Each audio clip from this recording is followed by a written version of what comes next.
Biz 25 yıldan beri Oş'ta Batı'dan Batırga göçüyor ve şartı çok üzere yaşayıp şunday çarçaganlık 8 yıldan beri Ecem göz takımını tapşırıp şu gecekte turatlıkını bizge verdi. Biz şu baldarımızın, köylüğün, özümüzün pasportumuzdu, şu ak bulatken onu toldurttuk. Şu gındaklıkları mınam şarda propiskan var mı deyitken olurdu da tapşırdık da.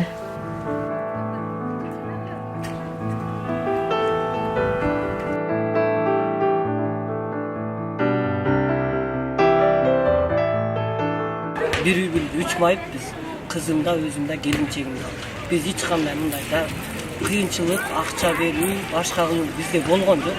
Bizge ушундай документти жүгүрүп жүрдүк. Мына күн берилет деди.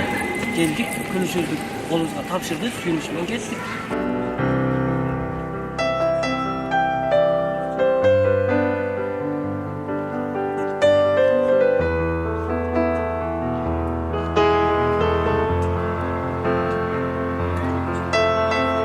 Эми бул жерде квартирант мүмкүн анча мынчасы киргизгендир.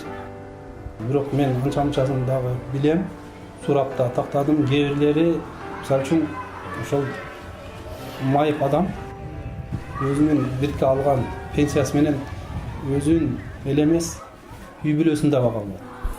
Эми үй алса эчтеке жетишпей турса, даже бир бөлмөсү болсо дагы ошонун жарымын бөлүп сен аны жака жашап турчу, мен бияка жашайын.